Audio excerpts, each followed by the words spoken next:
বৃষ্টি পড়লে তো রান্না করি খিচুড়ি, কিন্তু আজকে বৃষ্টি পড়তেছে, মন চাইতেছে ছোটো মাছ রান্না করার জন্য। এই তো ছোটো মাছ নিয়ে নিলাম আর সাথে দিয়ে দিলাম কাঁঠালের বিচি আর আলু। কাঁঠালের বিচি আর আলু দিয়ে ছোটো মাছ রান্না করলে অনেক ভালো লাগে। আর দিয়ে দিলাম হলুদ, মরিচ, বরহস, লবণ আর সামান্য একটু সরিষার তেল আর কাঁচামরিচ, পেঁয়াজ। আর ছোটো মাছ তো কাঁচামরিচ ছাড়া চলেই না, আর কাঁচামরিচ তো বাজারে অনেক দাম।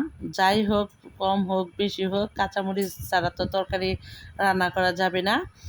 এই তো সরিষার তেলটা ভালোভাবে গরম করে তারপরে ছোটো মাছগুলো ঢেলে দিলাম আর সাথে দিয়ে দিলাম 2টা শুকনা মরিচ। শুকনা মরিচ দিলে কিন্তু ছোটো মাছ খেতে অনেক ভালো লাগে আমার কাছে। আর এই তো ছোটো মাছটা কিন্তু আস্তে আস্তে রাখতে হবে, বেশি জোরে রাখলে কিন্তু মাছগুলো ভেঙে যাবে।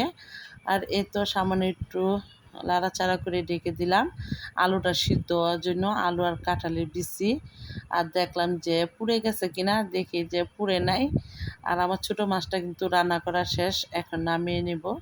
আজকে তো দুপুরে ছোটো মাছ দিয়ে ভাত খাবো। আমার কাছে তো ছোটো মাছ খেতে অনেক ভালো লাগে।